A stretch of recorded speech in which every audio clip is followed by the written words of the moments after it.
اب ہم ذکر شروع کرتے ہیں آدم علیہ السلام کا۔ اللہ تعالیٰ فرماتے ہیں، اور میں نے جنوں اور انسانوں کو اپنی عبادت کے لیے پیدا کیا ہے۔ اللہ تعالیٰ نے ہمارے باپ کو کیوں پیدا فرمایا؟ ہمیں کیوں پیدا فرمایا؟ تاکہ ہم اس کی عبادت کریں، اگرچہ وہ عبادت کا محتاج نہیں، وہ تو بے نیاز ہے، البتہ ہم اس کے محتاج ہیں۔ اس کے اسماء بہترین اور حسین ہیں، وہ عالی شان صفات کا مالک ہے۔ اس نے اپنے ناموں کے آثار ظاہر کرنے کے لیے مخلوق کو پیدا فرمایا، رحمت کے آثار، قدرت کے آثار، جبر اور طاقت کے آثار اور حکمت کے آثار ظاہر کرنے کے لیے مخلوقات کو پیدا فرمایا، ورنہ وہ کسی چیز کا محتاج نہیں۔ آدم علیہ السلام کی تخلیق سے پہلے ہی اس بارے میں اللہ تعالیٰ کا فرشتوں سے مکالمہ ہوا۔ اللہ تعالیٰ نے فرمایا، اور جب تیرے رب نے فرشتوں سے کہا میں زمین میں ایک خلیفہ بنانے والا ہوں۔ خلیفہ سے مراد ہے نائب، اور یہ کہ اس کی نسل میں سے ہر ایک دوسرے کا خلیفہ ہوگا۔ جبکہ سیدنا ابو بکر صدیق رضی اللہ عنہ نبی اکرم صلی اللہ علیہ وسلم کے خلیفہ ہوئے، سو اللہ نے ایک خلیفہ بنانے کا ارادہ فرمایا جو زمین میں حکومت کرے اور اس کو آباد کرے۔ چنانچہ اللہ تعالیٰ نے فرمایا، اللہ تعالیٰ نے تمہیں زمین سے پیدا کیا اور اسی نے اس زمین میں تمہیں بسایا ہے۔ اللہ تعالیٰ کا ارادہ ہوا کہ زمین کو آباد کروائے، جبکہ جن اس قابل نہیں تھے، کیونکہ ان میں اس قدر عقل و دانش نہیں تھی کہ زمین کو پر رونق اور سرسبز و شاداب رکھ سکیں۔ علماء جنات کے بارے میں کہتے ہیں ان کا سب سے بڑا عقل مند جن انسانوں کے 10 سالہ بچے کے برابر عقل رکھتا ہے، اس لیے زمین کو آباد کرنے کی صلاحیت اللہ تعالیٰ نے انسان کو بخشی۔ اللہ نے انسان کو بہترین ڈھانچے اور حسین ترین شکل و صورت سے نوازا، پھر اپنی روح اس میں پھونکی۔ فرشتوں نے اس سے سوال کیا، ایسی مخلوق کو کیوں پیدا کرتا ہے جو زمین میں فساد کرے اور خون بہائے؟ اور ہم تیری تسبیح، حمد اور پاکیزگی بیان کرتے ہیں۔ اس کے جواب میں اللہ نے فرمایا، جو میں جانتا ہوں تم نہیں جانتے۔ دراصل فرشتوں نے کسی طرح معلوم کر لیا تھا کہ آدم کی اولاد زمین میں فساد کرے گی، خون ریزی کرے گی، لیکن انہوں نے یہ بات اعتراض کے طور پر نہیں کہی تھی، کیونکہ ایسا اعتراض تو گناہ ہے، اور فرشتے پلک جھپکنے کے برابر اللہ کی معصیت اور نافرمانی نہیں کرتے، بلکہ وہ تو نہایت معزز عبادت گزار ہیں، کسی بات میں اللہ پر پیش دستی اور سبقت نہیں کرتے، اور اس کے حکم پر عمل کرتے ہیں۔ اللہ کے حکم کی نافرمانی نہیں کرتے، بلکہ جو حکم دیا جائے بجا لاتے ہیں۔ اس لیے فرشتوں کا یہ پوچھنا وضاحت طلبی کے لیے تھا، وہ تو انسان کے پیدا کرنے کی وجہ پوچھ رہے تھے۔ وہ زمین میں جنات کے اعمال اور کرتوت کا مشاہدہ کر چکے تھے، یعنی اللہ تعالیٰ نے انہیں پیدا کر کے اختیار دیا تو وہ فتنہ و فساد اور فسق و فجور میں مبتلا ہو گئے، اور اب ایک اور مخلوق زمین میں بسائی جا رہی تھی، تو اس بات کا امکان تھا کہ یہ مخلوق بھی ان کے نقش قدم پر چلے۔ اس لیے فرشتوں نے تعجب اور حیرت کی بنا پر یہ سوال کیا تھا، اور پوچھنے کا مقصد یہ تھا کہ کیا یہ بھی جنوں کی طرح ہوں گے؟ اس طرح انہیں یہ خدشہ لاحق ہوا کہ شاید ان سے اللہ کی عبادت میں کوتاہی یا کمی واقع ہوئی ہے، جس کی وجہ سے اللہ کو نئی مخلوق پیدا کرنا پڑی۔ اس لیے ان کی بات میں یہ بھی تھا کہ ہم تیری حمد اور ثنا بیان کرتے ہیں۔ بہرحال ان کے سوال کے دو مقصد تھے، کیا یہ جنوں کی طرح فساد کرنے والی قوم ہے؟ کیا ہم سے تیری عبادت میں کوتاہی ہوئی ہے؟ اس پر اللہ تعالیٰ نے فرمایا، جو میں جانتا ہوں وہ تم نہیں جانتے۔ اس موقع پر فرشتوں کے ذہنوں میں ایک اور بات بھی آئی، وہ آپس میں کہنے لگے کہ اللہ تعالیٰ جو بھی مخلوق پیدا کرے گا وہ ہم سے زیادہ معزز اور عالم نہیں ہو سکتی۔ یعنی جب فرشتوں نے باقی مخلوقات کا جائزہ لیا، مثلا آسمان، زمین، پہاڑ، جن، چوپایوں وغیرہ کا، تو انہوں نے سوچا یہ ہم سے زیادہ مرتبے والی نہیں ہے، لہذا یہ مخلوق بھی پیدا ہو رہی ہے تو یہ ہم سے زیادہ مرتبہ نہیں رکھتی، یہ ہمارا خاص مقام ہے کہ اللہ کی تسبیح میں مصروف ہیں، کفر سے محفوظ ہیں، ہر حکم بجا لاتے ہیں، اللہ کے تمام احکامات پورے کرتے ہیں، آسمان اور زمین میں اس کا حکم نافذ کرتے ہیں، اور اللہ کے نزدیک ہم سب سے زیادہ شرف والے ہیں۔ لہذا اگر یہ نئی مخلوق انسان بھی پیدا ہو جائے تو کیا ہوا، ہم سے زیادہ معزز اور علم والی تو نہیں ہوگی۔ بہرحال جب اللہ تعالیٰ نے آدم کو پیدا کیا تو زمین کی مٹی لانے کا حکم فرمایا، چنانچہ اللہ تعالیٰ کے پاس مٹی لائی گئی۔ امام ترمذی، ابن حبان اور امام احمد رحمت اللہ علیہ نے ایک حدیث بیان کی ہے جس کے الفاظ کچھ یوں ہیں: اللہ تعالیٰ نے آدم علیہ السلام کو مٹی کی ایک مٹھی سے پیدا فرمایا۔ اس مٹی کو اللہ تعالیٰ نے پوری زمین سے اٹھوایا تھا۔ یہی وجہ ہے کہ آدم کی اولاد زمین کے لحاظ سے ہی ظہور پذیر ہوئی۔ بعض سرخ رنگ کے ہیں تو بعض سیاہ اور بعض سفید، اور کچھ اس کے درمیان میں ہیں۔ بعض نیک ہیں، بعض خبیث، اور کچھ پاکیزہ قسم کے ہیں۔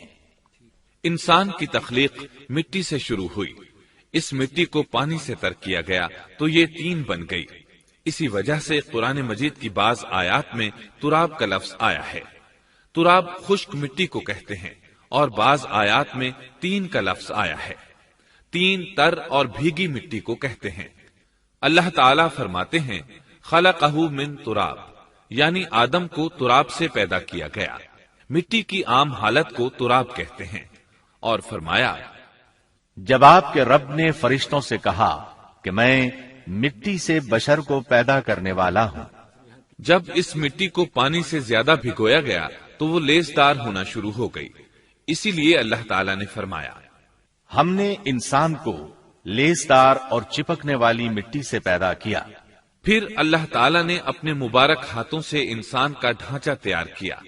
اللہ نے فرمایا خلقت بیدی، میں نے اپنے دونوں ہاتھوں سے پیدا کیا۔ اللہ تعالیٰ نے انسان کی خلقت فرشتوں کے سپرد نہ کی، بلکہ بذات خود اسے تخلیق کے مراحل سے گزارا اور اپنے ہاتھوں سے اس کی تصویر کشی کی۔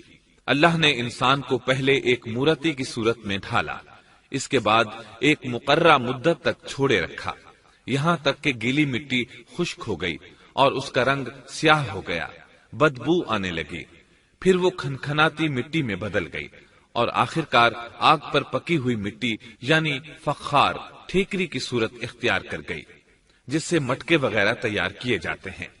سیاہ مٹی کو ہما ان کہتے ہیں، اور بدبودار کو مسنون کہتے ہیں، اور کھنکھنا کر بولنے والی مٹی کو سلسال کہتے ہیں، اور ٹھیکری کی طرح کی مٹی کو الفخار کہتے ہیں۔ مختلف آیات میں یہ الفاظ وارد ہوئے ہیں۔ اور یقیناً ہم نے انسان کو کھنکھناتی خشک مٹی سے پیدا کیا جو کہ بدبودار اور سیاہ گارے سے خشک ہوئی تھی۔ اور فرمایا اللہ نے انسان کو کھنکھناتی مٹی سے پیدا کیا جو کہ ٹھیکری کی طرح تھی۔ ان تمام آیات کریمہ میں کوئی تناقض، تعارض اور اختلاف نہیں، اس لیے کہ ان مختلف آیات میں انسان کو اس کی تخلیق کے مختلف مراحل کی یاد دہانی کرائی گئی ہے۔ خلاصہ کلام یہ ہوا کہ تخلیق کے عمل کا پہلا مرحلہ تراب تھا، یعنی عام حالت والی خشک مٹی، پھر تین یعنی بھگوئی ہوئی مٹی، پھر لیسدار مٹی یعنی سلسال، پھر ٹھیکری کی طرح کی مٹی یعنی فخار، اور یہ کام جمعے کی آخری گھڑی میں کیا گیا۔ اور یہ دن اللہ کے لحاظ سے شمار ہونے والے دنوں میں سے ہمارے دنوں کی طرح نہ تھا، ہمارے اور اللہ کے دن مختلف ہیں۔ تخلیق آدم دراصل اللہ کا کرشمہ ہے، انسانوں کو ایک صورت عطا کی گئی۔ اس مرحلے کا تذکرہ بخاری اور مسند احمد کی ایک روایت میں ہے۔ اللہ نے آدم کو پیدا کیا اور ان کا قد 60 ہاتھ یا 60 میٹر لمبا تھا۔ تمام جنتی لوگ اس قد آدم کے ساتھ جنت میں داخل ہوں گے، اور اس وقت سے لے کر آج تک مخلوق کا قد کم ہوتا چلا آ رہا ہے۔ بعد والے لوگ گزشتہ زمانے کے لوگوں سے ہمیشہ چھوٹے قد کے ہوتے چلے آ رہے ہیں۔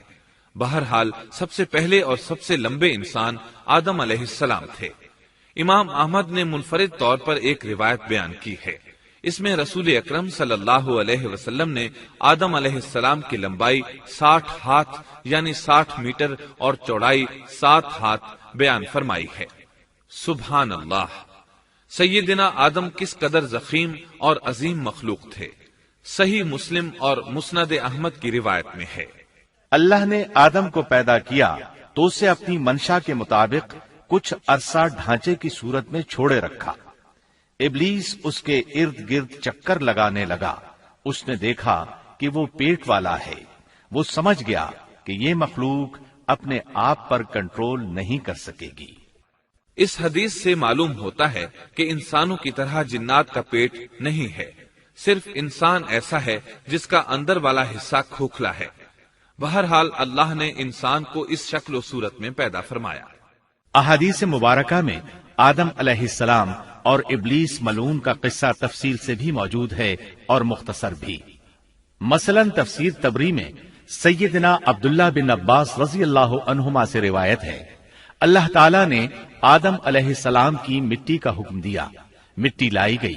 اللہ تعالیٰ نے آدم علیہ السلام کو لیسدار اور بدبودار سیاہ مٹی سے پیدا فرمایا، اور یہ کام اللہ نے اپنے مبارک ہاتھوں سے کیا۔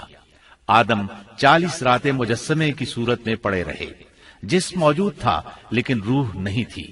ابلیس آتا، اس ڈھانچے کو ٹھوکر لگاتا تو جسم سے ایسی آواز نکلتی جیسے خالی مٹکے پر ہاتھ مارنے سے نکلتی ہے۔ اسی لیے اللہ نے بھی فرمایا ہے کہ وہ کھنکھناتی مٹی سے پیدا کیے گئے۔ آدم علیہ السلام میں روح ڈالنے سے پہلے ایک مرتبہ فرشتوں کا ان کے پاس سے گزر ہوا تو وہ کچھ گھبرا سے گئے۔ ابلیس کو تو بہت زیادہ گھبراہٹ کا سامنا کرنا پڑا۔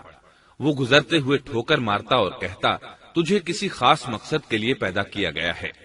یہ کہہ کر وہ آدم کے منہ میں داخل ہو جاتا اور کمر کے راستے باہر آ جاتا اور فرشتوں سے مخاطب ہو کر کہتا، اس سے گھبرانے کی کوئی ضرورت نہیں۔ اگر مجھے اس پر مسلط کر دیا گیا تو میں یقیناً اسے ہلاکت میں ڈال دوں گا، اور اگر اسے مجھ پر مسلط کر دیا گیا تو بلا شبہ میں اس کی نافرمانی کروں گا۔ اندازہ کیجئے وہ تعجب کر رہا ہے کہ انہیں کیوں پیدا کیا گیا ہے۔ اس کی آدم علیہ السلام سے دشمنی کس قدر پرانی ہے، گویا ابتدا ہی سے یہ عداوت پر ڈٹ گیا تھا۔ بہرحال اللہ نے آدم میں روح پھونکی۔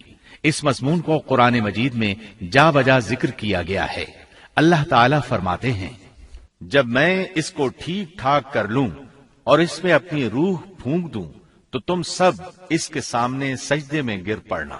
ایک اور جگہ فرمایا، اللہ تعالیٰ کے نزدیک عیسیٰ علیہ السلام کی مثال ہو بہو آدم علیہ السلام کی مثال ہے۔ اللہ نے انہیں مٹی سے بنا کر کہا، ہو جا، وہ ہو گئے۔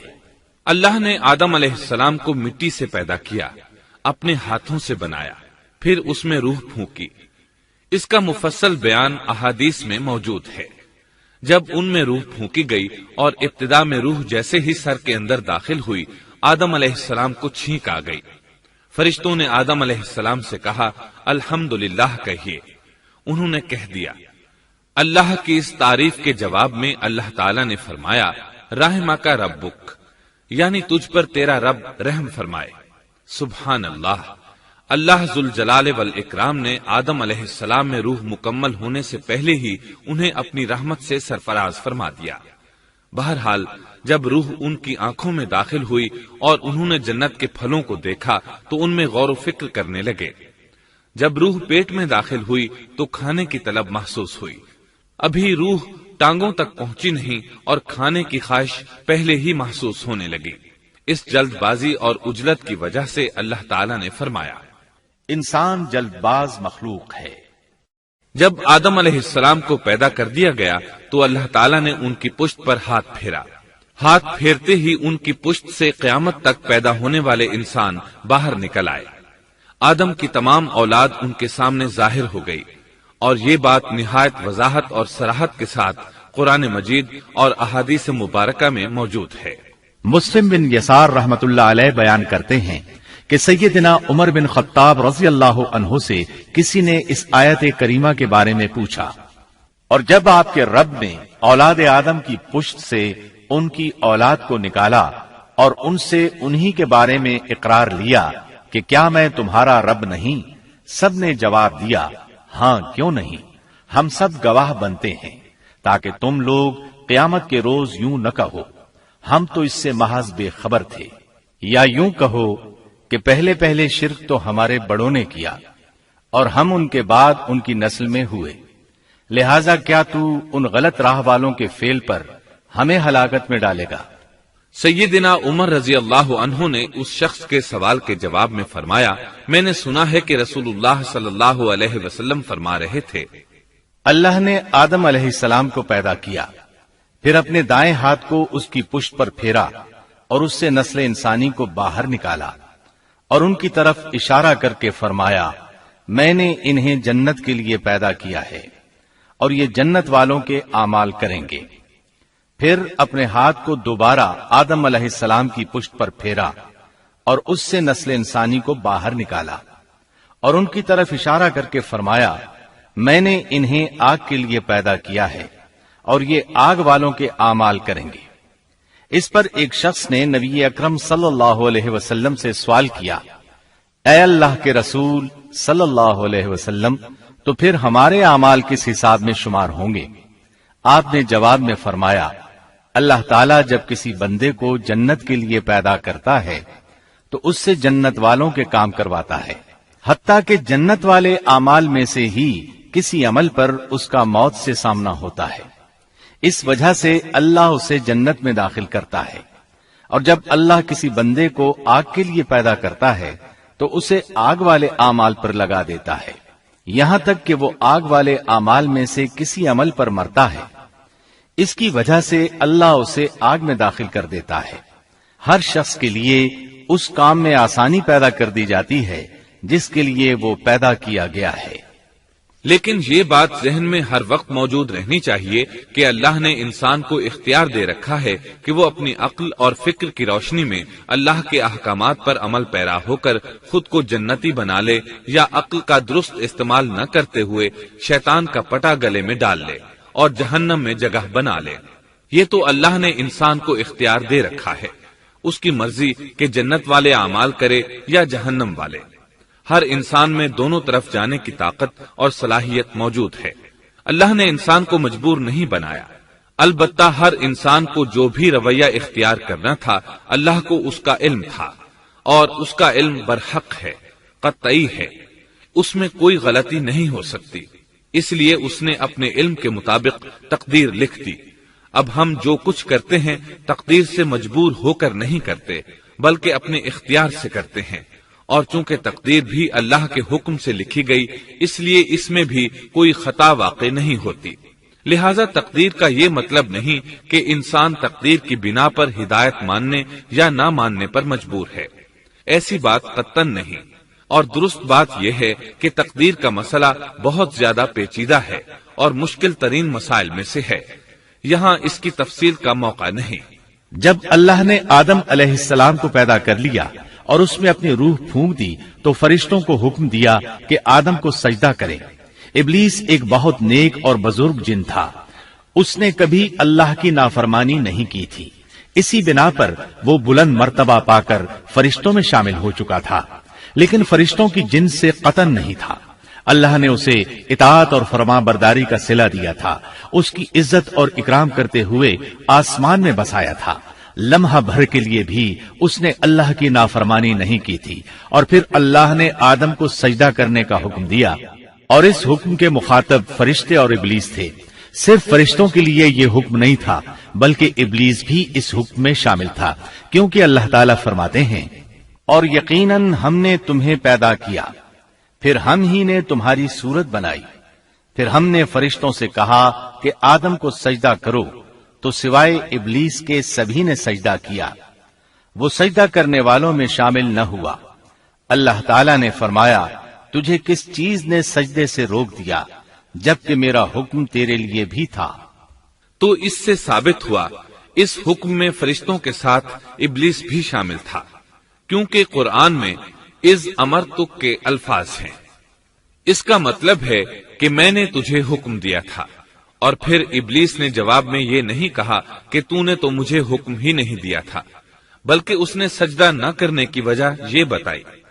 اس نے کہا، میں سجدہ کیوں کروں، میں اس سے بہتر ہوں، اس لیے کہ تو نے مجھے آگ سے پیدا کیا اور اسے مٹی سے۔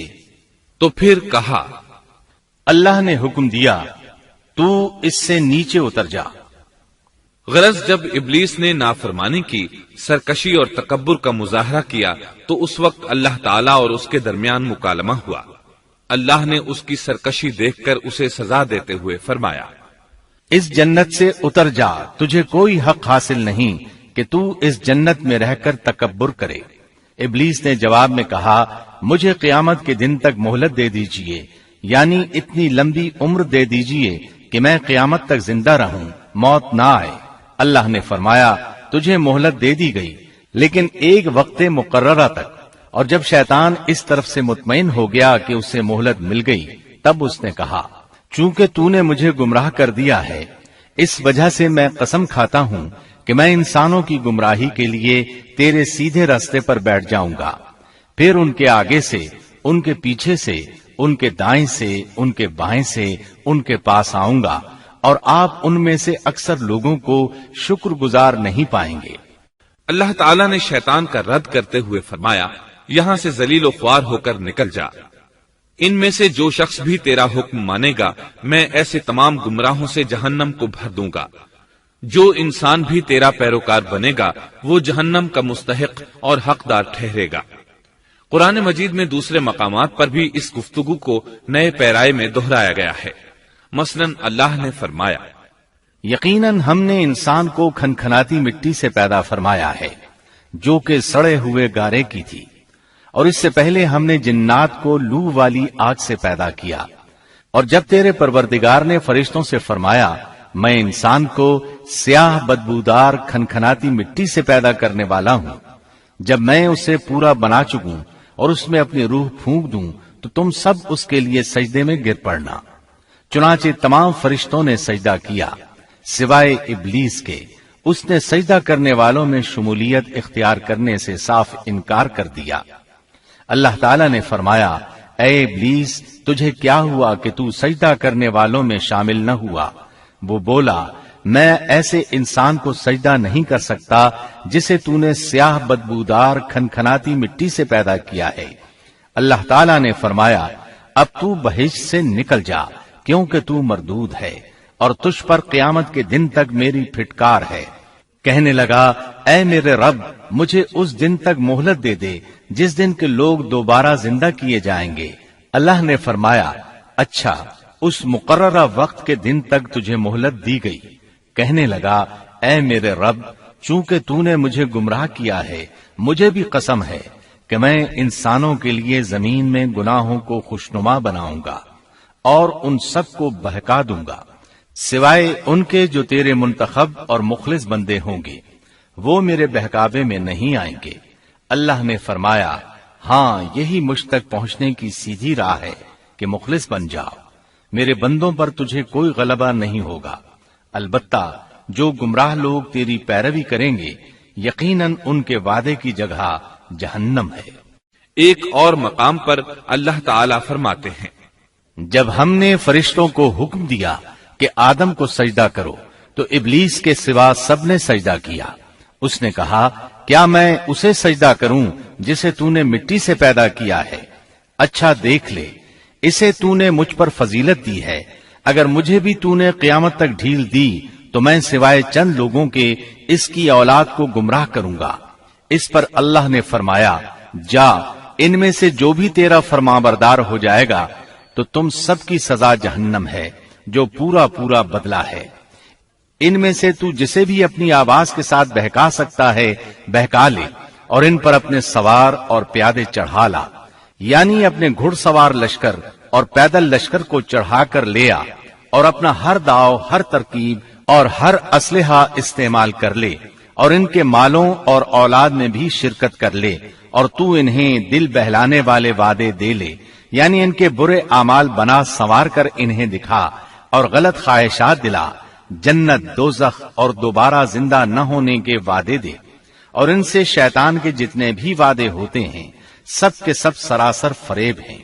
یقیناً میرے سچے بندوں پر تیرا کوئی قابو اور غلبہ نہیں ہوگا، تیرا رب کارسازی کرنے والا کافی ہے۔ اسی طرح بہت سی آیات میں پہلی معصیت الہی کا ذکر کیا گیا ہے۔ سب سے پہلا نافرمان ابلیس ملعون تھا۔ وہ خبیث اللہ کے سامنے تکبر اور انات سے بھرپور جواب دیتا رہا۔ اسی وجہ سے اللہ نے اسے کافر کا لقب دیا۔ کافر اسے کہتے ہیں جو نعمت کا انکار کرے۔ اللہ نے اس پر اتنا فضل و کرم اور انعام و احسان کیا کہ بلند ترین مرتبے تک پہنچا دیا، لیکن اس نے اللہ کی اس نعمت کی قدر نہ کی، پرواہ نہ کی اور کفر کا راستہ اختیار کیا۔ اللہ تعالیٰ فرماتے ہیں، جبکہ آپ کے رب نے فرشتوں سے فرمایا کہ میں مٹی سے ایک انسان کو پیدا کرنے والا ہوں، سو جب میں اسے ٹھیک ٹھاک کر لوں اور اس میں اپنی روح پھونک دوں تو تم سب اس کے سامنے سجدے میں گر پڑنا۔ چنانچہ تمام فرشتوں نے سجدہ کیا مگر ابلیس نے نہ کیا اور اس نے تکبر کیا، وہ کافروں میں سے تھا۔ سب سے پہلا گناہ تکبر تھا، اسی لیے علماء کرام فرماتے ہیں تمام گناہوں کی جڑ تکبر اور غرور ہے۔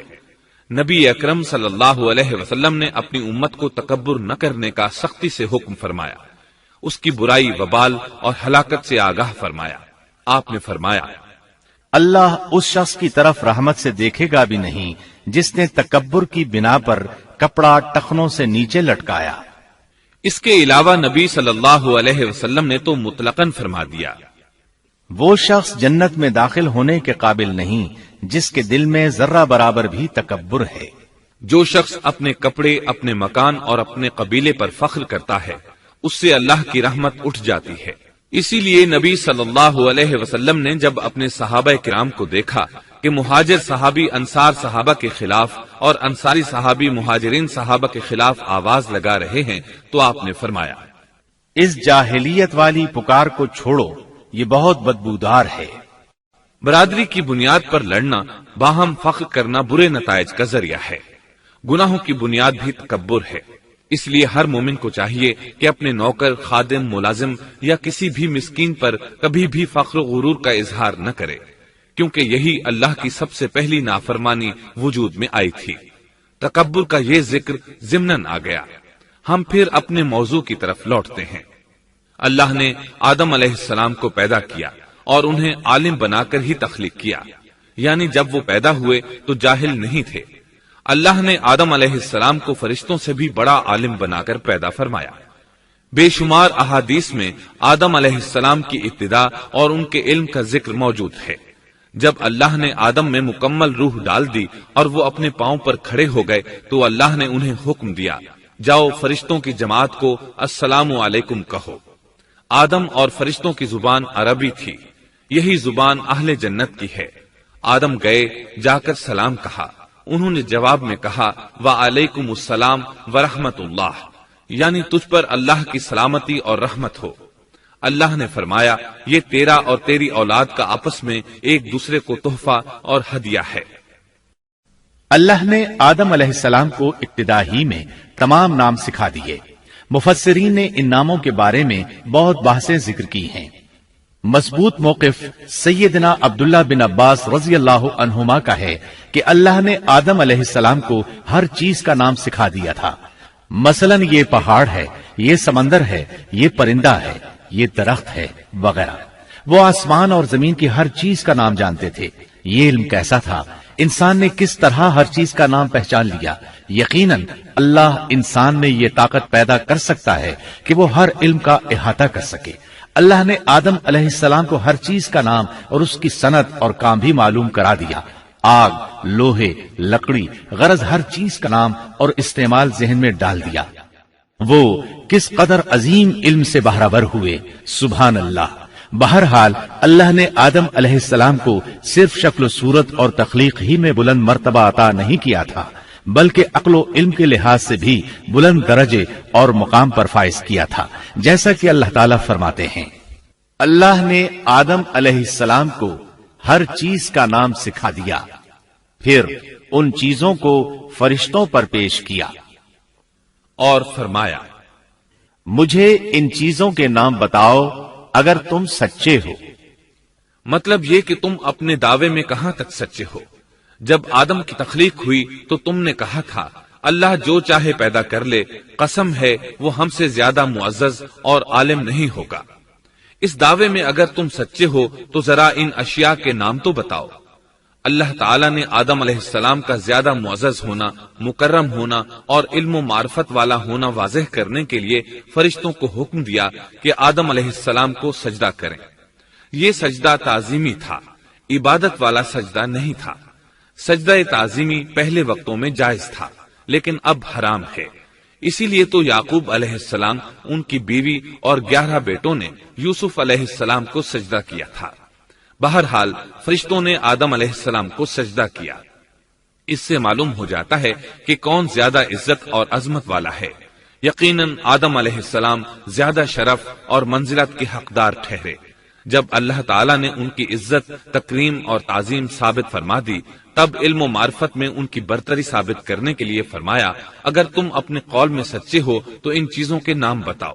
تب فرشتوں نے کہا، فرشتے کہنے لگے، اے اللہ تو پاک ہے، ہمیں تو صرف اتنا ہی علم ہے جتنا تو نے ہمیں سکھا رکھا ہے، مکمل حکمت و علم والا تو ہی ہے۔ اللہ تعالیٰ نے آدم علیہ السلام سے فرمایا، اے آدم تم ان فرشتوں کو ان چیزوں کے نام بتاؤ۔ آدم ہر چیز کا نام بتانے لگے، کسی جگہ بھی انہوں نے غلطی نہیں کی۔ جب انہوں نے فرشتوں کو تمام چیزوں کے نام بتا دیے تو اللہ تعالیٰ نے فرشتوں کو مخاطب کر کے کہا، کیا میں نے تمہیں پہلے ہی نہیں کہہ دیا تھا کہ زمین اور آسمان کا غیب میں ہی جانتا ہوں، اور میرے علم میں ہے جو تم ظاہر کر رہے ہو اور جو چھپا رہے ہو۔ یہاں ذہن میں سوال ابھرتا ہے کہ فرشتے کیا چھپا رہے تھے؟ وہ راز والی بات یہی تھی کہ اللہ ہم سے زیادہ معزز اور عالم مخلوق پیدا نہیں کرے گا۔ واضح رہے، ہم آپ کو صرف واقعات ہی نہیں سنا رہے، صرف سیرت اور تاریخ ہی بیان نہیں کر رہے، بلکہ قرآن بھی پڑھ پڑھ کر سنا رہے ہیں۔ اور قرآن کو اس وقت تک سمجھنا محال ہے جب تک کہ ان واقعات کی تفصیل موجود نہ ہو۔ خیر، اس کے بعد اللہ تعالیٰ نے اما حوا کو پیدا فرمایا۔ انہیں آدم علیہ السلام کے فوراً بعد پیدا نہیں فرمایا، بلکہ آدم علیہ السلام نے کافی عرصہ جنت میں تنہا بسر کیا، اور حدیث میں ہے کہ وہ وحشت محسوس کرتے تھے، تنہائی کو شدت سے محسوس کرنے لگے تھے۔ آخر کار ایک روز جب وہ سو رہے تھے تو اللہ تعالیٰ نے ان کی بائیں پسلی سے اما حوا علیہ السلام کو پیدا فرمایا اور آدم علیہ السلام کا ہم سفر بنا دیا۔ اللہ فرماتے ہیں، اے لوگو اپنے اس پروردگار سے ڈر جاؤ جس نے تم سب کو ایک ہی جان سے پیدا کر ڈالا، اور اس جان یعنی آدم علیہ السلام سے ان کی بیوی کو پیدا کیا۔ آدم علیہ السلام کے وجود ہی سے حوا کا وجود بنایا گیا، وہ کوئی الگ مخلوق نہیں تھی۔ جب آدم علیہ السلام بیدار ہوئے تو انہوں نے اپنے قریب ایک عورت کو بیٹھے دیکھا۔ پوچھنے لگے، تم کون ہو؟ حوا علیہ السلام نے کہا، عورت۔ آدم علیہ السلام نے پھر پوچھا، تجھے کس لیے پیدا کیا گیا ہے؟ وہ بولی، آپ کے لیے، تاکہ آپ مجھ سے سکون اور انس حاصل کریں۔ جب فرشتوں نے آدم علیہ السلام کو ایک عورت سے باتیں کرتے دیکھا تو کہنے لگے، اب ایک اور نئی مخلوق پیدا کی گئی ہے۔ آدم علیہ السلام نے ان مخلوقات کا نام تو بتا دیا تھا جو مشہور و معروف تھیں، ان کا نام پوچھنا چاہیے۔ انہوں نے آدم علیہ السلام سے سوال کیا، انہوں نے فوراً جواب دیا، حوا، اس لیے کہ اللہ نے تو آپ کو ہر چیز کا نام سکھا دیا تھا۔ فرشتوں نے کہا، ان کا نام حوا کیوں رکھا گیا ہے؟ آدم علیہ السلام نے جواب دیا، اس لیے کہ اسے ایک زندہ چیز سے پیدا کیا گیا ہے، حیات کی نسبت سے حوا نام رکھا گیا۔ مسلم شریف میں ہے، سیدنا ابو ہریرہ رضی اللہ عنہ روایت کرتے ہیں کہ رسول اللہ صلی اللہ علیہ وسلم نے فرمایا، جو شخص اللہ اور آخرت کے دن پر ایمان رکھتا ہے، جب وہ کسی معاملے کے لیے حاضر ہو تو بھلائی والی بات کرے یا خاموش رہے، اور عورتوں کے بارے میں بھلائی کی وصیت حاصل کر لو، یعنی ان کے ساتھ اچھا سلوک کرو، کیونکہ عورت پسلی سے پیدا کی گئی ہے اور پسلی میں زیادہ ٹیڑھا حصہ اوپر والا حصہ ہوتا ہے۔ اگر تم اس کو سیدھا کرنا چاہو گے تو توڑ ڈالو گے، اور اگر اس کو چھوڑ دو گے تو وہ اسی طرح ہمیشہ ٹیڑھی رہے گی۔ عورتوں کے بارے میں بھلائی کی وصیت حاصل کر لو۔ مطلب یہ کہ اسی حالت میں گزر بسر کرو، عورتوں کے بارے میں بھلائی کی وصیت حاصل کر لو۔ اس حدیث کا مطلب یہ ہے کہ عورتوں پر جبر کر کے زبردستی ان کی طبیعت کو بدلا نہیں جا سکتا، اور عورت ذات کو نہایت نرمی اور پیار سے رکھو۔ ان کی طبیعتوں میں ٹیڑھا پن ہے، وہ کبھی جذبات سے مغلوب ہو جاتی ہے اور عقل کھو بیٹھتی ہے۔ اگر کوئی اسے سیدھا کرنا چاہے تو اس سے لا تعلقی، دوری اور طلاق کی نوبت آ جائے گی۔ اگر اسے چھوڑ دو گے تو ٹیڑھا پن برقرار رہے گا۔ مرد کو بہت حوصلے سے اس صورتحال کو سنبھالنا چاہیے۔ احادیث میں سیدنا ابراہیم علیہ السلام کی زوجہ سیدہ سارہ علیہ السلام کا قصہ موجود ہے۔ وہ حوا علیہ السلام کے بعد کائنات کی سب سے زیادہ خوبصورت عورت تھی۔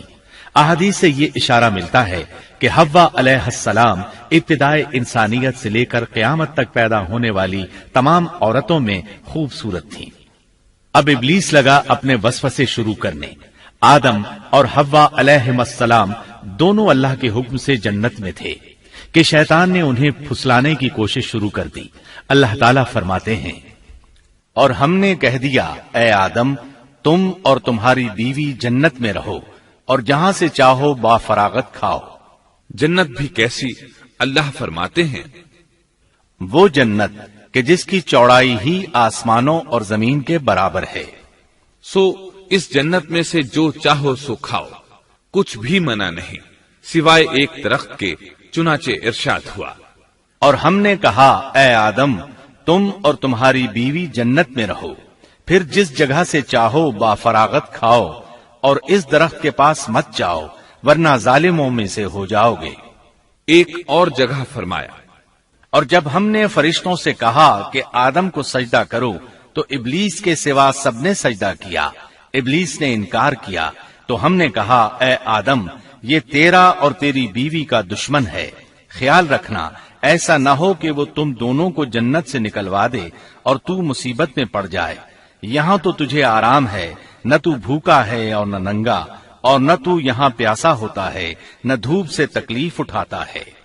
گویا اللہ نے سیدنا آدم علیہ السلام کو وسوسے سے پہلے ہی خبردار کر دیا تھا۔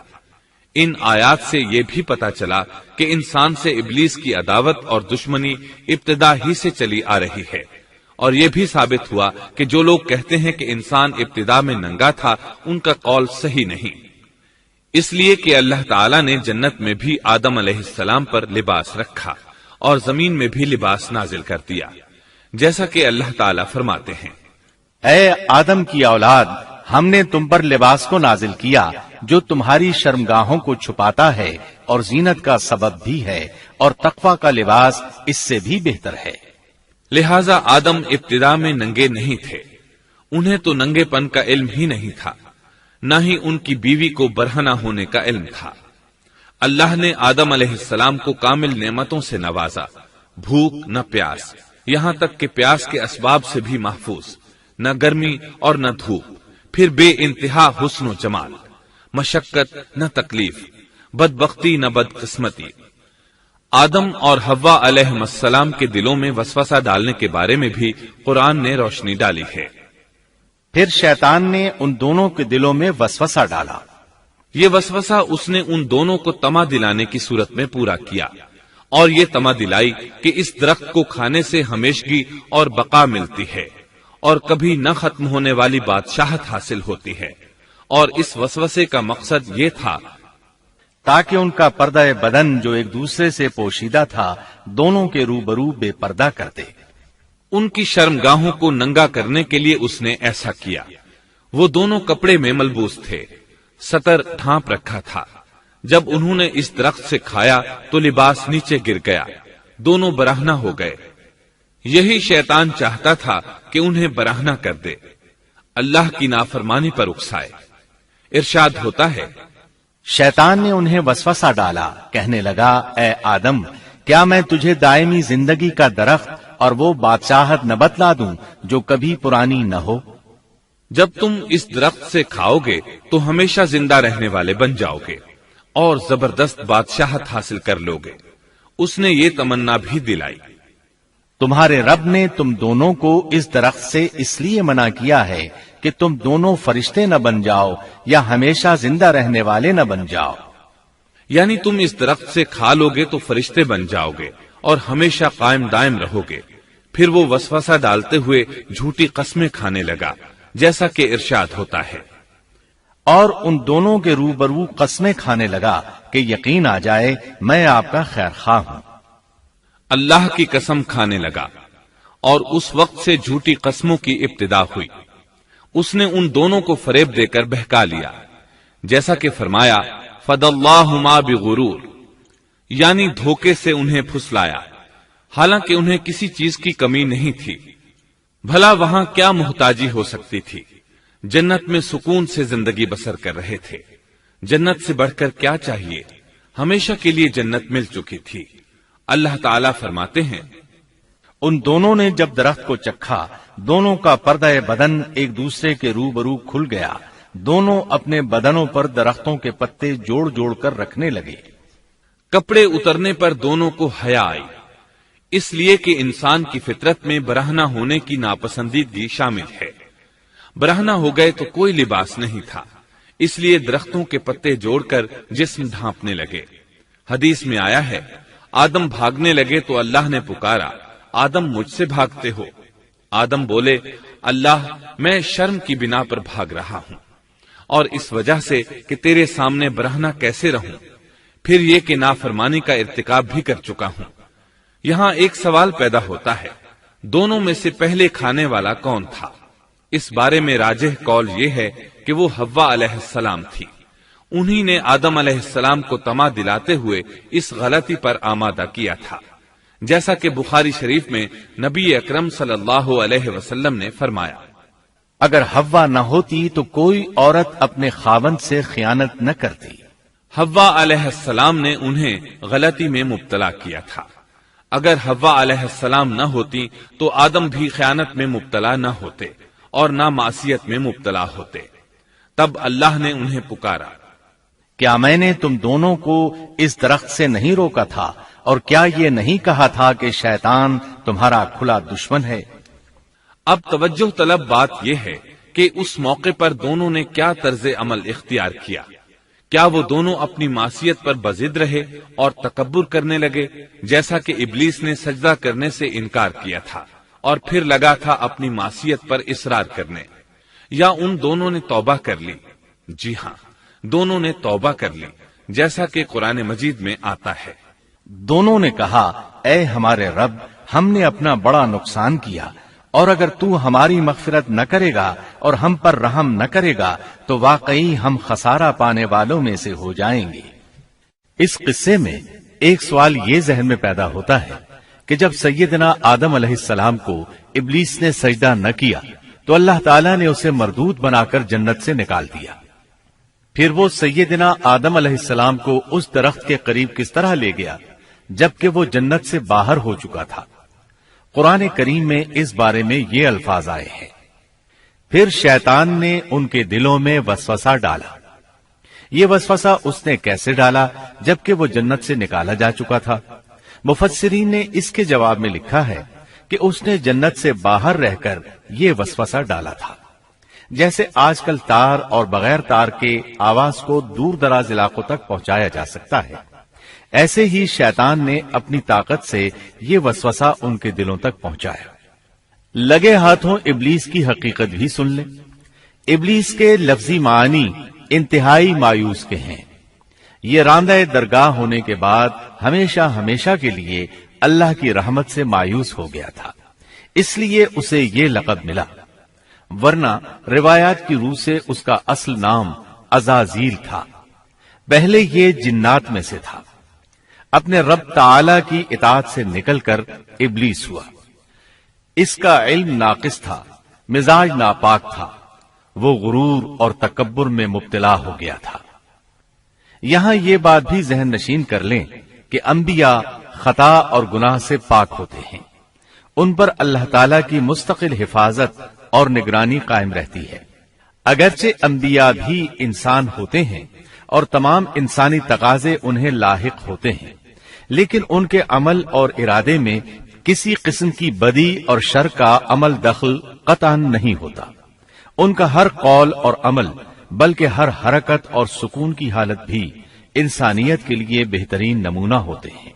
البتہ بشر ہونے کی وجہ سے بھول کا امکان ہوتا ہے، تاہم بھول ہو جانے کی صورت میں انہیں فوراً ہی خبردار کر دیا جاتا ہے۔ بھول ہو جانا بشری طبیعت کا خاصہ ہے۔ اللہ تعالیٰ نے ہر انسان کی فطرت میں یہ چیز رکھی ہے۔ انبیاء سے بھول چوک ہو جانے میں بھی اللہ تعالیٰ کی کئی ایک حکمتیں پوشیدہ ہیں۔ مثلا بہت سی قومیں اپنے نبیوں کے معجزات دیکھ کر ان میں ربوبیت کی صفات کی قائل ہو گئی، یہاں تک کہ بعض قوموں نے اپنے نبیوں کو اللہ یا اللہ کا بیٹا بھی جانا۔ جب انبیاء سے بھول اور لغزشیں ہوئیں تب گویا لوگوں پر یہ واضح کیا گیا کہ یہ الہ نہیں ہے۔ الہ ہوتے تو کس طرح ان سے بھول ہو سکتی تھی۔ اس سے یہ بتانا بھی مقصد تھا کہ انبیاء انسان ہی ہوتے ہیں، کوئی ماورائی مخلوق نہیں ہوتے۔ سیدنا آدم علیہ السلام کے واقعے پر غور کرنے سے یہ حقیقت مزید واضح ہو جاتی ہے کہ سیدنا آدم علیہ السلام کی یہ لغزش گناہ نہیں تھی۔ ممنوع درخت کا پھل کھاتے ہی سیدنا آدم علیہ السلام اور اماں حوا کا لباس اتر گیا تھا۔ اللہ کا حکم ہوا، قال اهبطوا، جنت سے اتر جاؤ، تم آپس میں ایک دوسرے کے دشمن ہوگے اور تمہارے واسطے زمین میں رہنے کی جگہ ہے اور ایک وقت تک نفع حاصل کرنا ہے۔ فرمایا تم وہیں زندگی بسر کرو گے اور وہیں مرو گے اور وہیں سے دوبارہ نکالے جاؤ گے۔ قرآن مجید کے دیگر مقامات میں بھی اس قصے کی تفصیل موجود ہے۔ مثلاً فرمایا، اور اس سے قبل ہم نے آدم سے ایک عہد لیا تھا مگر وہ بھول گئے اور ہم نے ان میں کوئی عزم نہیں پایا۔ اللہ تعالی فرماتے ہیں، اور جب ہم نے فرشتوں سے کہا آدم کو سجدہ کرو تو ابلیس کے سوا سب نے سجدہ کیا، اس نے صاف انکار کر دیا۔ تو ہم نے کہا اے آدم، یہ تیرا اور تیری بیوی کا دشمن ہے، خیال رکھنا ایسا نہ ہو وہ تم دونوں کو جنت سے نکلوا دے اور تو مصیبت میں پڑ جائے۔ یہاں تو تجھے یہ آرام ہے کہ نہ تو بھوکا ہوتا ہے اور نہ ننگا، اور نہ تو یہاں پیاسا ہوتا ہے اور نہ دھوپ سے تکلیف اٹھاتا ہے۔ لیکن شیطان نے اسے وسوسے میں ڈال دیا، کہنے لگا میں آپ کو دائمی زندگی کے درخت اور وہ بادشاہت بتلاؤں جو کبھی پرانی نہ ہو۔ چنانچہ ان دونوں نے اس درخت سے کھایا، پس ان کے ستر کھل گئے اور وہ بہشت کے پتے اپنے اوپر چپکانے لگے۔ آدم نے اپنے رب کی نافرمانی کی، پس بہک گیا۔ پھر اس کے رب نے نوازا، اس کی طرف توجہ فرمائی اور اس کی رہنمائی کی۔ حکم ہوا تم دونوں یہاں سے اتر جاؤ، تم آپس میں ایک دوسرے کے دشمن ہو۔ اب تمہارے پاس جب کبھی میری طرف سے ہدایت پہنچے تو جو میری ہدایت کی پیروی کرے نہ تو وہ بہکے گا نہ تکلیف میں پڑے گا، ہاں جو میری یاد سے روگردانی کرے گا اس کی زندگی تنگی میں رہے گی اور بروز قیامت ہم اسے اندھا کر کے اٹھائیں گے۔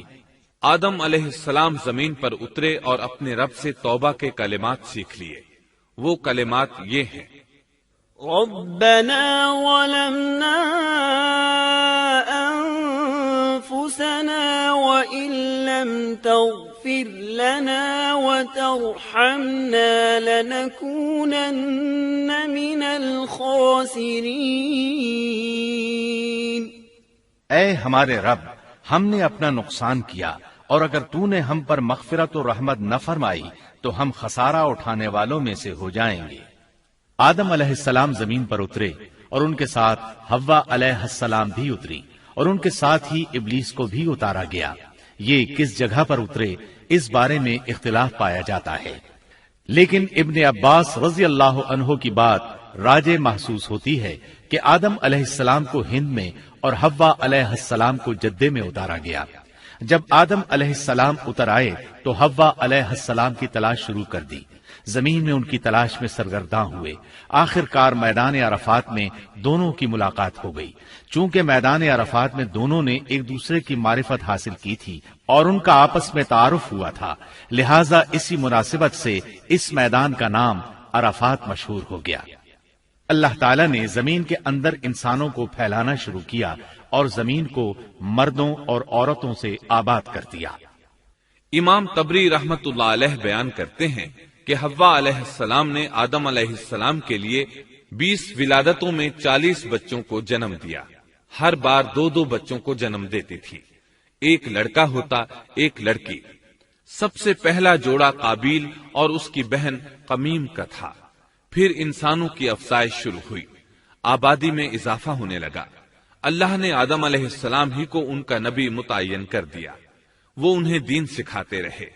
اس وقت تمام لوگ موحد تھے، خالص توحید کو اپنانے والے تھے، یعنی کان الناس امۃ واحدہ، تمام لوگ ایک ہی امت کے تھے، ان میں شرک کا شائبہ بھی نہ تھا۔ ابن جریر اور ابن کثیر رحمہم اللہ نے ابو موسیٰ اشعری رضی اللہ عنہ کی روایت بیان کی ہے، اللہ نے جب آدم علیہ السلام کو جنت سے زمین پر اتارا تو انہیں ہر چیز کی کاریگری اور صنعت کا علم تھا۔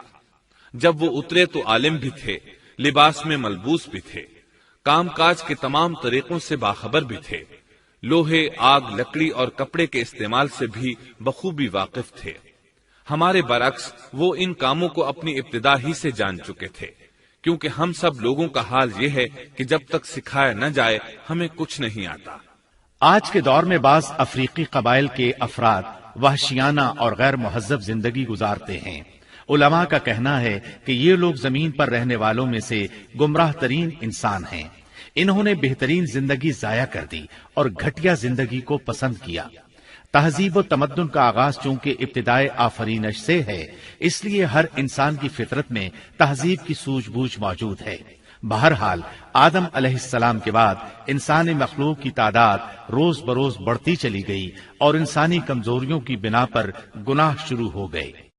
زمین پر سب سے پہلے ہونے والی معصیت قابیل کے ہاتھوں اپنے بھائی حابیل کے قتل کی صورت میں سامنے آئی۔ اللہ تعالیٰ نے قرآن مجید میں قابیل اور اس کے بھائی حابیل کا قصہ بیان کیا ہے۔ قابیل قرخت اور درشت طبیعت کا مالک تھا، جبکہ اس کا بھائی حابیل رحم دل اور نرم طبیعت تھا۔ قابیل کھیتی باڑی کرتا تھا اور حابیل مویشی چراتا تھا۔ حابیل کے نرم دل ہونے کی ایک وجہ اس کا بکریاں چرانا تھا، کیونکہ ایک چرواہا اپنی بکری کو بھوکا دیکھ کر اسے چارہ کھلائے بغیر نہیں رہتا، نہیں وہ کسی بکری کو پیاسا دیکھ کر اسے بھول جاتا ہے۔ اپنے جانور پر اس کی طاقت سے زیادہ بوجھ بھی نہیں لادتا۔ بنی نوع انسان کی تعداد میں اضافے کے لیے اس وقت ایسا قانون تھا جو اب حرام ہے، اور وہ ہے بہن کے ساتھ نکاح۔ چونکہ اس وقت کے سب لوگ آدم علیہ السلام کی حقیقی اولاد تھے اور آپس میں بہن بھائی تھے، اس لیے اس وقت کی شریعت کی روح سے قابیل اپنے ساتھ جڑواں پیدا ہونے والی بہن کے سوا کسی دوسری بہن سے شادی کر سکتا تھا، اور اسی طرح حابیل اپنے ساتھ جڑواں پیدا ہونے والی بہن کے علاوہ کسی دوسری بہن سے شادی کر سکتا تھا۔ اس کی صورت یہ تھی کہ قابیل کی شادی حابیل کی بہن سے ہو اور حابیل کی شادی قابیل کی بہن سے ہو، لیکن ہوا یہ کہ حابیل کی بہن خوبصورتی میں قابیل کی بہن سے کم تھی، اس لیے قابیل نے حابیل کی بہن سے شادی کرنے سے انکار کر دیا اور اپنی جڑواں بہن سے شادی کی خواہش ظاہر کی، لیکن ایسا کرنا آدم علیہ السلام کی شریعت میں حرام تھا۔ آپ نبی بھی تھے اور رسول بھی۔ رسول اور نبی میں فرق یہ ہے کہ رسول پر شریعت اور احکام نازل ہوتے ہیں، لیکن نبی پر شریعت نازل نہیں ہوتی، البتہ اس کی طرف وحی نازل ہوتی ہے اور معجزات عطا کیے جاتے ہیں، جبکہ شریعت صرف رسولوں ہی پر نازل کی جاتی ہے۔ آدم علیہ السلام بھی چونکہ رسول تھے، اس لیے ان کی شریعت میں یہ قانون تھا کہ کوئی شخص اپنے ساتھ جڑواں پیدا ہونے والی بہن کے ساتھ شادی نہیں کر سکتا۔ قابیل اس شرعی حکم کی وجہ سے غضبناک ہو گیا، اس نے تعجب کا اظہار کرتے ہوئے اس قانون کو ماننے سے انکار کر دیا۔ آدم علیہ السلام نے ان دونوں کے درمیان فیصلہ کرتے ہوئے انہیں حکم دیا کہ دونوں اللہ کے حضور ایک ہدیہ پیش کریں۔ ہدیہ اس جانور کو کہتے ہیں جسے اللہ کے نام پر ذبح کر کے فقراء میں تقسیم کر دیا جائے۔ اس سے مقصود اللہ کے لیے اپنی نیت کو خالص کرنا ہوتا ہے۔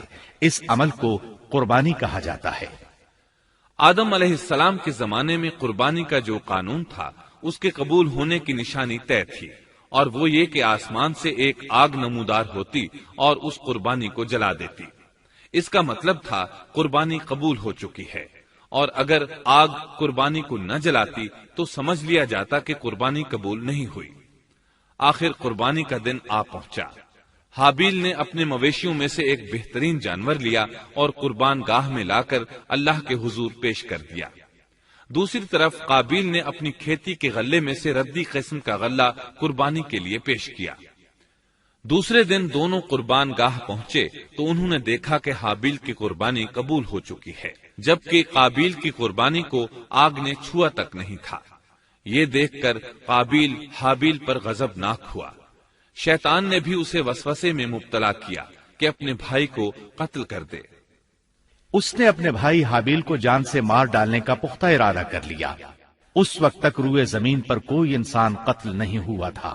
انسانی تاریخ میں یہ پہلا قتل ہے جس کا ارتکاب قابیل نے کیا۔ وہ اپنے بھائی حابیل کے پاس گیا اور اس سے بولا، میں تجھے قتل کر دوں گا۔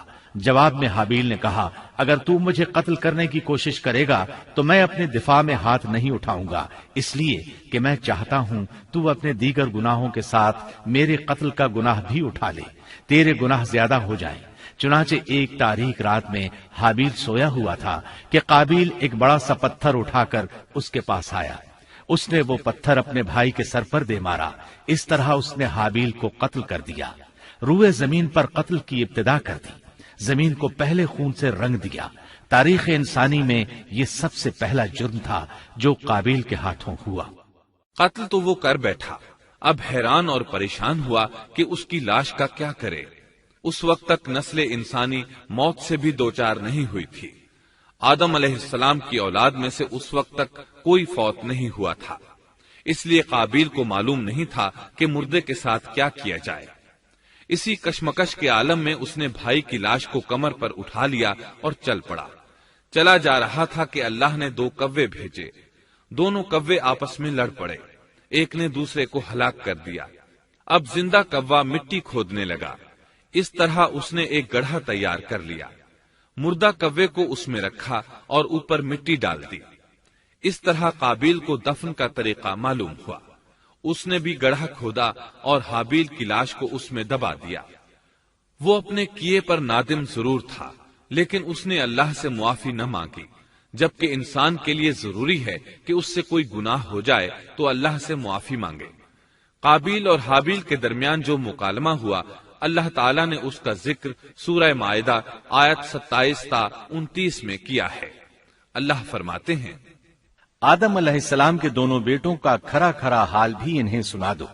ان دونوں نے ایک نذرانہ پیش کیا، ان میں سے ایک ہی نذر تو قبول ہو گئی اور دوسرے کی قبول نہ ہوئی تو وہ کہنے لگا، میں تجھے مار ہی ڈالوں گا۔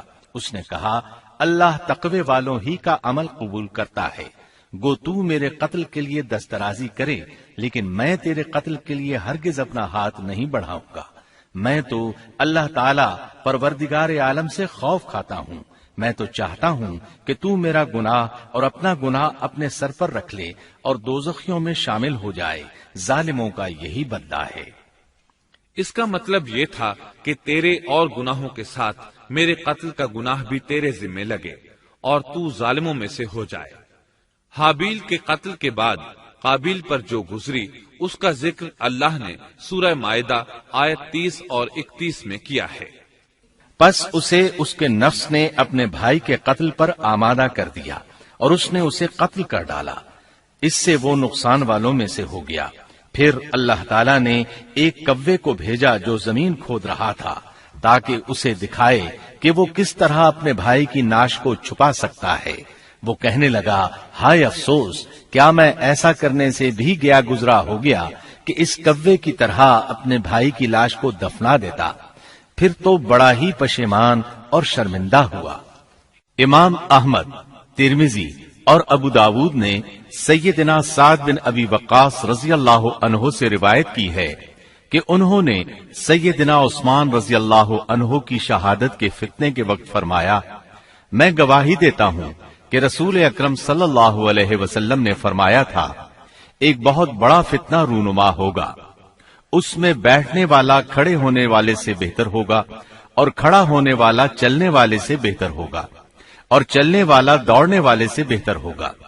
کسی نے کہا، اگر کوئی میرے گھر میں داخل ہو کر میری طرف ہاتھ بڑھائے تاکہ وہ مجھے قتل کر دے تو آپ صلی اللہ علیہ وسلم نے فرمایا، تو آدم علیہ السلام کے بیٹے کی طرح قتل ہو جا۔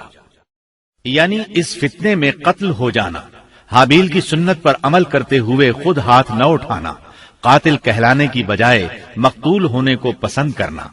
اسی طرح مسند احمد کی ایک روایت میں ہے، رسول اللہ صلی اللہ علیہ وسلم نے فرمایا، دنیا میں جب بھی کوئی ظلم سے قتل ہوتا ہے تو اس کا گناہ آدم علیہ السلام کے پہلے بیٹے قابیل کی گردن پر ضرور ہوتا ہے، اس لیے کہ وہ پہلا شخص ہے جس نے ظالمانہ قتل کی ابتدا کی اور یہ ناپاک طریقہ جاری کیا۔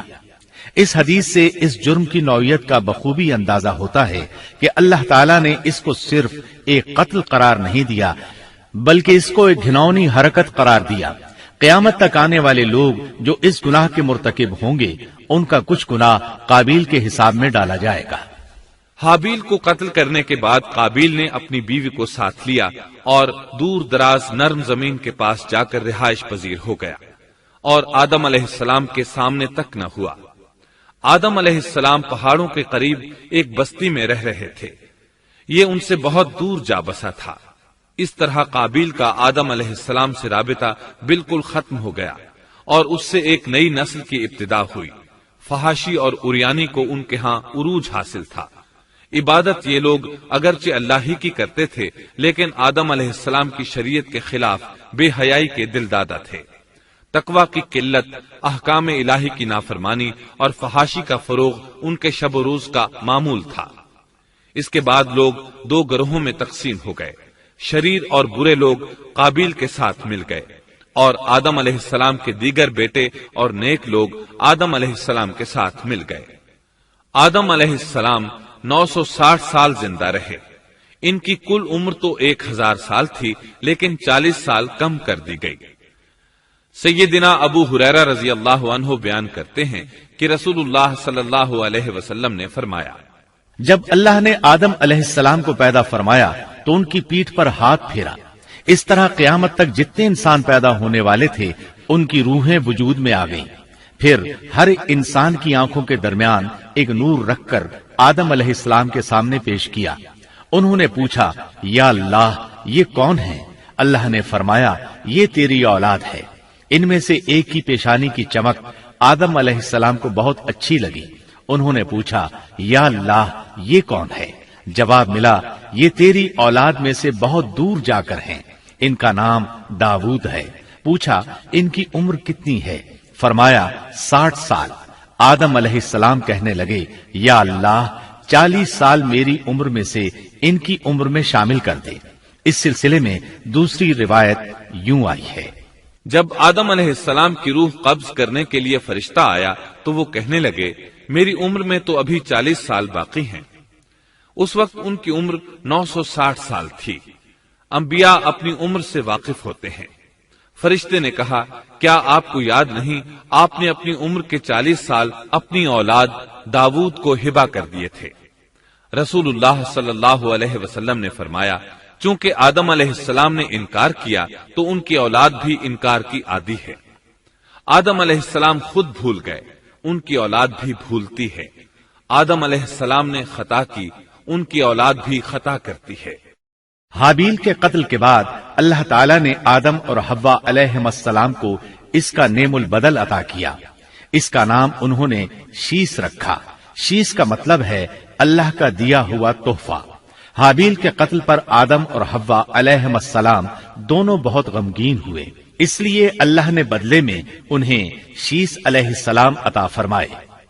سیدنا ابو ذر غفاری رضی اللہ عنہ سے مروی ایک صحیح حدیث میں ہے کہ رسول اللہ صلی اللہ علیہ وسلم نے فرمایا، اللہ تعالیٰ نے 104 صحیفے نازل فرمائے، ان میں سے 50 صحیفے شیس علیہ السلام پر نازل ہوئے۔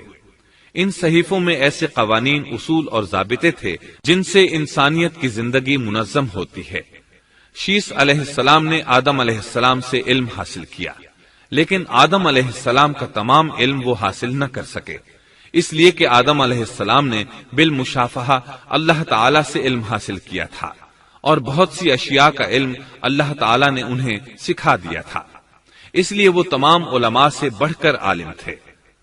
شیس علیہ السلام نے آدم علیہ السلام سے علوم سیکھ کر لوگوں کو سکھائے۔ لوگوں نے ان سے مختلف علوم، فنون اور پیشے سیکھے۔ انہیں شہروں میں رہنے سہنے کے بارے میں تعلیم دی۔